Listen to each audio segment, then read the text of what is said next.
Today I'm going to talk about how to decide what project to work on. My name is Seth. I'm a full-time fantasy author. I've written 26 books, most of them are published, and I make these videos because there are a lot of authors out there who just aren't making it, and I don't want you to be one of them.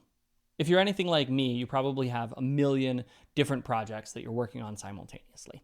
And there is nothing like multiple creative projects to kill production speed. Now, maybe you're not worried about production speed. In that case, this video probably isn't for you. Maybe you're content to just sort of create your art as it comes, and you're not worried about meeting deadlines. In which case, this video probably isn't for you. I mean, that's an awesome place to be, but that's also not where I am.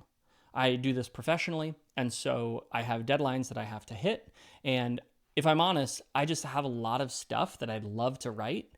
And so I'm constantly getting excited about new projects. I'm constantly having new ideas.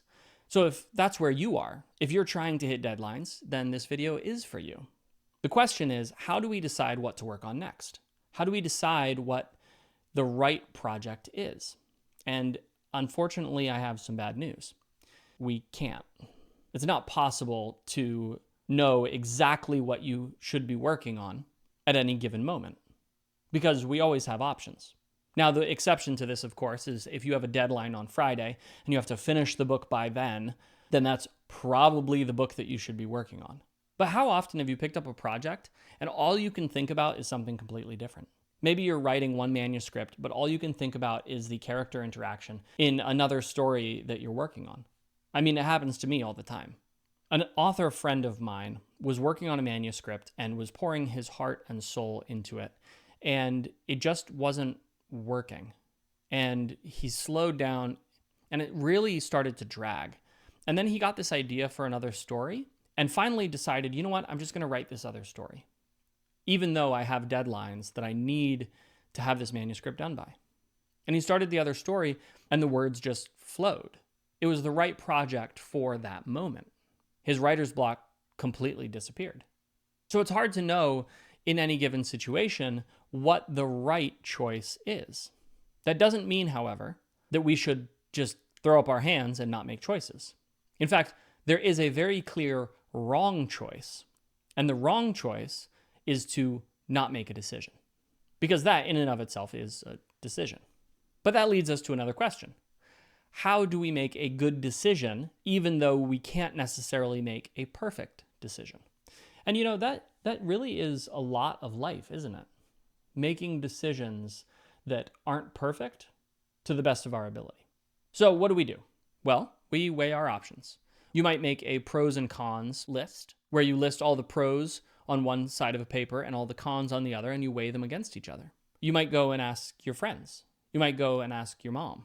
You might go and ask somebody close to you who knows you well, who can help you parse through all of the data. You might think to yourself, which of these projects excites me the most? Or you might think to yourself, which of these projects is going to help me pay my bills? If you don't have clarity around which project is best after you've done that, then the problem is probably one step deeper. And you probably need to spend a little bit of time trying to understand what your ultimate goal is. While I am writing books because I want to tell stories, that's not my ultimate goal. My ultimate goal is to provide for my family through telling my stories. Now, your ultimate goal might be different. You might have a different objective that you're trying to achieve, and that's totally fine. In fact, it would be weird if we all had the exact same objective because we're all different people. But once you understand what your ultimate objective is, it becomes easier to determine what option in front of you is going to take you the closest. It's going to get you that extra step towards your objective. And then you can go back and you can weigh the options again with that new frame of context. And then the last thing you need to do is you need to commit fully. Once you've made a decision, one of the worst things you can do is flip-flop or back off. Once you've made a decision, you really should just commit to it fully. And sometimes it's hard to know if you've made a good decision or not until you're in it.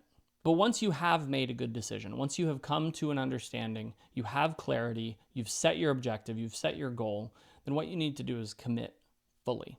Push all of your other distractions aside, all of the other projects. I like to write them down so that I can encapsulate the thought and then I can put it aside. knowing that I can always go back to it later to pick it back up.